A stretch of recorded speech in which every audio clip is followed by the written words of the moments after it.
कि जिन्होंने अपनी फनी जिंदगी का आगाज 1980 में मुकाबले खताती में फर्स्ट पोजीशन हासिल करके किया। जैसा भी पिछली आ चुके हैं माशाल्लाह हज़रत अल्लामा मौलाना मोहम्मद अब्दुल बासत रजा मुस्तफ़ा साहिब अदालत मुस्तफ़ा इंटरनेशनल गुजरावाला से तशरीफ लाए और इनको खुशामदीद कहते हैं कि आपने इज्जत बख्शी, आप तशरीफ लाए। तो मैं बात कर रहा था कि मैं एक ऐसी शख्सियत, एक ऐसे मुअज़्ज़ज़ मेहमान, काबिल कदर, काबिल फख्र शख्सियत को दावत दे रहा हूँ कि जिन्होंने अपनी फनी जिंदगी का आगाज 1980 में मुकाबला खताती में फर्स्ट पोजीशन हासिल करके किया और आजकल वो यूनिवर्सिटी ऑफ लाहौर में अपनी खिदमत जो है बतौर खतात सर अंजाम दे रहे हैं। अगर उनके तारफ की बात करें तो मुझे बड़ा ही लंबा टाइम चाहिए।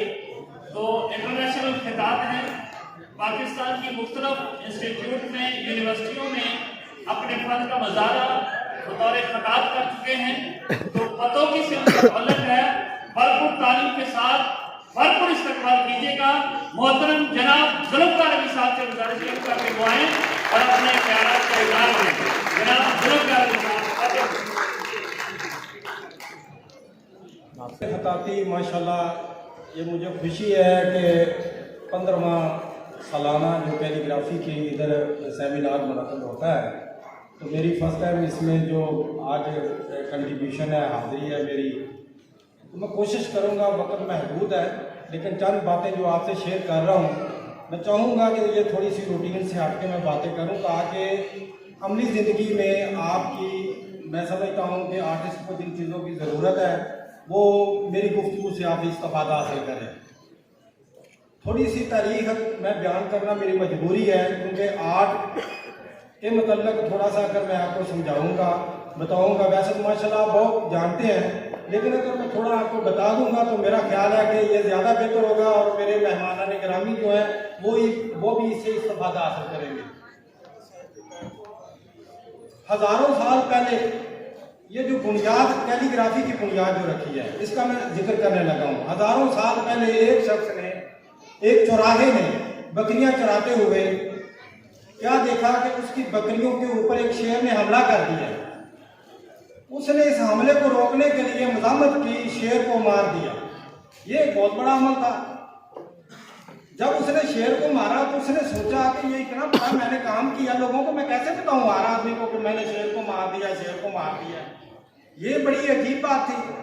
उसने जब ये सोचा, सोचने के बाद उसने एक चट्टान देखी, चट्टान के ऊपर उसने उसको अच्छी तरह साफ किया। साफ करने के बाद उसने उसके ऊपर शेर बनाया, फिर अपने आप को पेंट किया। मतलब पेंट क्या करना था, उसने वैसे ही लाइनों से जो खत थे उसने ऐसे खींचा तो कोई शक्ल शेर की लगनी शुरू होगी, कोई बकरियों की लगनी शुरू होगी। इस तरह उसने काफ़ी सारी चीज़ें जो है ना वो उसके ऊपर बना दी। जो भी आदमी उसको देखता था उस लैंडस्केप को, तो उसको ज़हन में ये बात आती थी कि कोई आदमी है, वो यानी सारी कहानी जो उसने वो शेर को मारा, वो सारी चीज़ें उसके आंखों के सामने, वो एक मैसेज था जो उसने फर्स्ट टाइम उस दीवार के ऊपर रकम किया। तो हुआ क्या कि वो ये जब ये रकम किया तो उस सबसे पहले जो ईजाद खत हुआ, उस खत का नाम रखा गया खत तस्वीर। तो वो उस आदमी की ईजाद थी। इस तरह चलते चलते मेरा आज का मौजू भी क्रिएशन पे है कि ताकि आप जो चीज़ें माशाल्लाह इधर करते हैं, आपकी पेंटिंग भी मैंने देखी है, इधर दो तरह का काम है। एक ट्रेडिशनल कैलीग्राफी है और दूसरा कैलीग्राफी पेंटिंग है। तो कैलीग्राफी पेंटिंग में पाकिस्तान में जिन लोगों ने कंट्रीब्यूशन की है तो मैं उस पर बाद में आऊँगा। पहले मैं थोड़ा इस बात को आगे बढ़ाता हूँ कि चलते चलते इस चीज़ को आगे मुख्तलिफ खाकाजात होते गए, मुख्तलिफ दौर आते गए। हजूर अलैहिस्सलाम का ज़माना जब आया तो उस वक्त कैलीग्राफी बड़े अरूज पे थी। जब वही नाज़िल होती थी तो जनाब के पास कितने खताब थे जो वही को रकम करने वाले थे। तो वो कुरान मुख्तलिफ चीज़ों पे लिखा जाता था। उस वक्त कागज़ कलम जो आज आपको चीज़ें मुयस्सर हैं वो तो उस वक्त थी नहीं। उस वक्त लोग क्या करते थे, चमड़ा, लकड़ी, कागज़ तो था नहीं, उनकी जगह पे लकड़ी या पत्ते जो हैं दरख्तों के या बहुत बड़े दरख्तों की छाल जो होती है ऊपर से, उनके छिलकों के ऊपर लिखा करते थे। तो इस तरह कुरान महफूज हुआ। फिर ये तेजी से दौर आगे, मैं थोड़ा शॉर्ट कर रहा हूँ ताकि वक्त की मतलब कमी है, तो वो थोड़ा आगे ये दौर जब आया तो हजरत अली रजी अल्लाह ताला अन्हु का दौर, उसमें एक जो बहुत बड़ी एक शख्सियत ने काम किया, वो आज तक किसी आदमी ने नहीं बताया, लेकिन मैं आपको बताना चाहता हूँ ताकि आपके इल्म में हो कि सभी जिक्र करते हैं हज्जाज बिन यूसुफ का कि कुरान पाक पे ज़ेर ज़बर नुक्ते उसने लगवाए नहीं। ये मैं आपको आज वाज़ह कर दूं कि हज्जाज बिन यूसुफ ने जो काम किया, कुरान पाक को रकम किया, एक किताब की शक्ल दी। ये काम उस वक्त शुरू हुआ जब हजरत अबू बकर सदीक रज़ी अल्लाह ताला ने अपने दौर में ये जरूरत महसूस की कि इस तरह बिखरी बिखरी चीजें जो है ये कुरान कैसे मतलब इकट्ठा होगा। तो उन्होंने अपने दौर में मतलब कपड़े पे, जिसको आज आप कैनवस कहते हैं, तो आप तो कैनवस तैयार करते हैं, उस वक्त कपड़े पे या दीगर चीजों पे इस तरह बना के तो उस कुरान को महफूज कर लिया।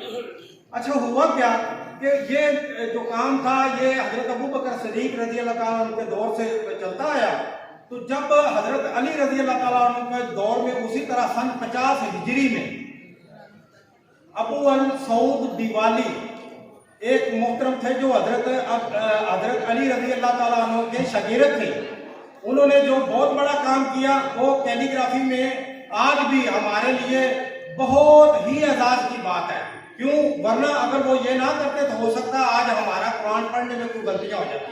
उन्होंने ज़ेर ज़बर नुक्ता उनकी इजाद की। अबू अल सऊद दिवाली सन 50 हिजरी में उन्होंने ये ज़ेर ज़बर नुक्ते जो उसके ऊपर लगाए जाते थे, आपको पता है पहले जो कुरान लिखा जाता था कूफी लिखी जाती थी और मुख्तलिफ खत लिखे जाते थे। नस्ब भी बहुत पुराना खाता है, सुलस भी अराइशी खाता है, और मतलब इस तरह काफ़ी खाते। एक खत ऐसा भी था मतलब सियाकत, ये खत सियाकत जो है आज भी लिखा जाता है, इसकी बुनियाद रखी थी तुर्कों ने। ये काम हमारे लिए, ये जो खत था ये हमारे लिए उस जगह पे जैसे हुकूमती डॉक्यूमेंट्स होते हैं उनमें ये इस्तेमाल होता है, जिसको आप सादा लफ्जों में शॉर्ट हैंड कह सकते हैं।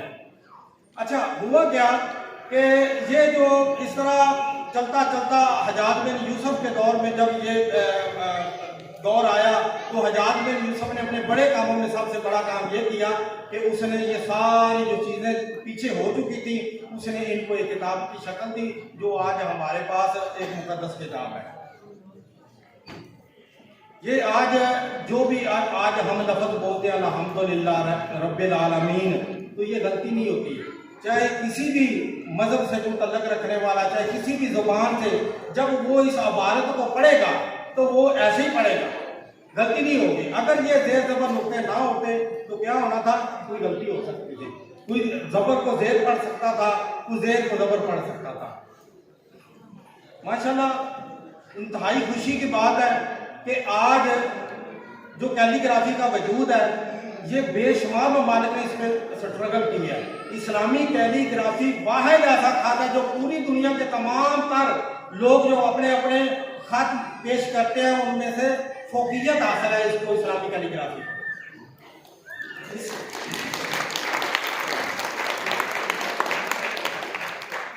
इस्लामी कैलीग्राफी पिछले दिनों मेरा विजिट हुआ ईरान का, तो मैंने बहुत हैरानी से मेरे जब मैं जहाज में बैठा हुआ था मैं सोच रहा था कि पुरानी कैलीग्राफी जो ईरान का तुर्की का जिक्र होता है इसमें क्या ऐसी बात है जो पाकिस्तान में नहीं है। खैर मैं उधर गया हूँ, मैंने क्या देखा है कि एक मज़ार के ऊपर कुछ चीज़ें डिस्प्ले थी, कुछ लिखा हुआ था, तो उसमें मैंने ये देखा कि कलम की जो असल हुस्न था उन्होंने एज इट उसको एक्सपोज करके बड़ा लार्ज करके उन्होंने वो बोर्ड बनाया। मैंने देखा कि इधर काम को समझने वाले लोग हैं, इंतहाई खुशी हुई। घरों घरों में लोगों में कैलीग्राफी की मशक दी जाती है, फने खताती को फरोग दिया जाता है। खैर चलते चलते ये तो चीज़ें हैं हमारे करने वाली जो हम नहीं कर रहे हैं। इधर माशाल्लाह व्हाट्सएप है, जो इन्होंने ये शमा रोशन की है इसकी मिसाल नहीं मिलती।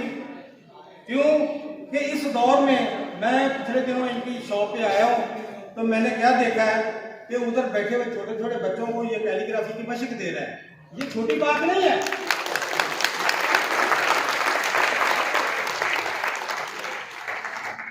ये छोटी बात नहीं है, आप समझे। इधर देखे ना, माशाल्लाह ये सरजमीन जो है फैसलाबाद की, इधर बड़े बड़े फनकार पैदा हुए हैं। अगर नुसरत फतेह अली खान साहब को डिस्कस किया जाए तो मेरे पास अल्फाज नहीं है कि ऐसा नामवर उस्ताद, अगर उसके पास कोई आ जाए आदमी आम कि मुझे सारे काम पादानी सा सिखाओ, तो वो क्या कहेगा? वो यही कहेगा ना, पहले राग सीख के आओ, फिर मैं आगे बताऊंगा क्यों इतने बड़े अजीम उस्ताद हैं। तो माशाल्लाह ये भट्ट साहब छोटे छोटे बच्चों को अली के सिखा रहे हैं उधर बैठ के, ये छोटी बात है? बहुत बड़ी बात है।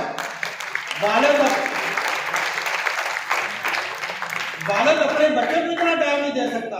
वो भी कहता है बेटा, अपने मुलाजिम को कहता है ये किसी ट्यूटर अच्छे के पास इसको ले जाओ, वो इसको चंद चीजें समझाएगा। अगर बेटा वालिद के पास आ जाए तो वालिद कहता मेरे पास बेटा इतना टाइम ही नहीं है।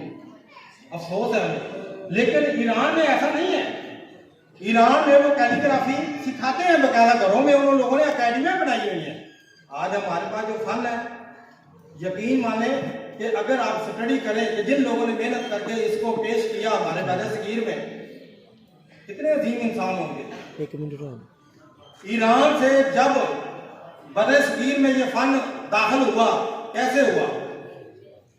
खस शिकस्ता से अब्दुल मजीद परवीन रकम साहब ने स्ट्रगल करके इस फन को लाहौरी नस्तालीग में तब्दील कर दिया, जिसको आप नस्तालीग कहते हैं। यूसुफ दहलवी साहब जिन्होंने कराची में मरवज किया, आज हुकूमत पाकिस्तान हमारी करेंसी के ऊपर लिखा होता है ये दहलवी खाता है। ये भी खत नस्ल की एक नस्ल है, किस्म है सॉरी। तो ये इतनी बड़ी चीजें हमारे पाकिस्तान में, ये दो बहुत बड़े उस्ताद हुए हैं। अब्दुल मजीद परवीन रकम साहब का नाम वो है,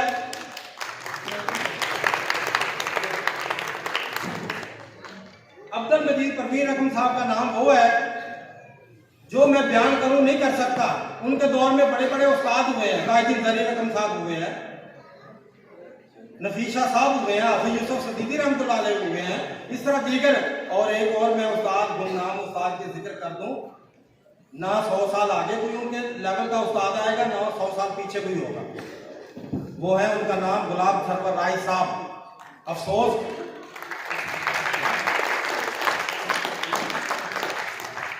कि हमारी आर्टिस्ट बरादरी ने उनका, शायद किसी लोग जो पुराने लोग इधर पे बैठे हुए अब्दुल मजीद परवीन रकम साहब के लेवल के, पिछले दिनों मेरी बात हो रही थी मोहम्मद अली जाहिद साहब से, तो मोहम्मद अली जाहिद साहब से जिक्र गुलाम सरवर राय साहब का छिड़ा, तो उन्होंने कहा कि वो अब्दुल मजीद परवीन रकम साहब के लेवल के उस्ताद थे। तो मसला ये है कि जब क्रिएशन का अमल,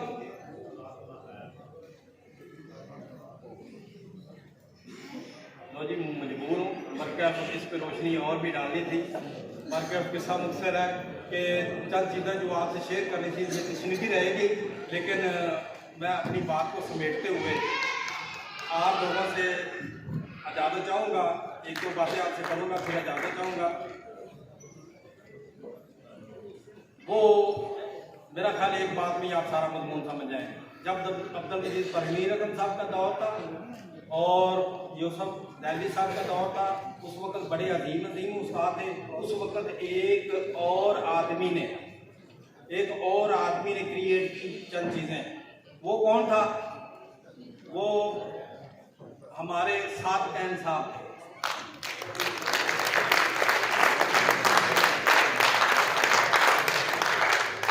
तो जो मैं बात करने लगा हूँ वो ये है कि उस दौर में भी बहुत तनकीद हुई साद कैन साहब से। क्यों कि अब्दुल मजीद परवीन रकम साहब ने 3.5 कद की अलफ लिखी है, तो दूसरे लोगों ने ये आज जो है कोई 3 कद लिख रहा है, कोई इसमें फंसे हुए हैं ये हम लोग खताब। तो साद कैन ने उस दौर में क्या किया कि अलिफ उसने अपनी मर्जी से लिखी है, जितना उसका कद उतनी बड़ी भी उसने अलफ लिखी है। तो लोगों ने तनकीद शुरू कर दी कि ये क्या हो गया। अभी ऐसे नहीं होता है, हर दौर में तनकीद होती है। मुस्बत तनकीद जो होती है वो इंसान को प्रमोट करती है, नेगेटिव तनकीद जो करने वाला है उसको बर्बाद करती है। मैं आपको ये बात बताऊं कि आज हमारे यहाँ जो कैलीग्राफी पेंटिंग है उसमें आपको खते मॉडर्न कैलीग्राफी और ट्रेडिशनल कैलीग्राफी दोनों मिले। तो इस लिहाज से मेरी आप तमाम दोस्तों से गुजारिश है कि अगर कोई बच्चा कोई लफ्ज़ लिखता है तो मैं देखता हूँ कि उधर क्या नाम है फेसबुक पे कुछ चीज़ें आती हैं तो मुझे हैरत होती है। कोई आप दिखा सकते हैं इतने माशाल्लाह लोग बैठे हुए थे, किसी ने अलिफ पे बेजीमदार सीन लिखी हो तो जो जाविये इधर फेसबुक पे बताते हो उन जावियों के तहत लिखी हो, बड़े बड़े नाम बैठे हुए हैं। ये गुलजार भट्ट साहब भी हैं जिन्होंने फैसलाबाद में शमा रोशन की हुई, कोई है नहीं है ना। तो ये तनकीद, मुस्बत तनकीद सीखें और इस फन को फरोग दें ताकि आने वाली नस्लें इससे इस्तेफादा हासिल करें। तो मेरी आपसे यही गुजारिश है। तो इस बात के साथ ही मैं आपसे इजाज़त चाहूँगा। यार जिंदा, अस्सलाम वालेकुम।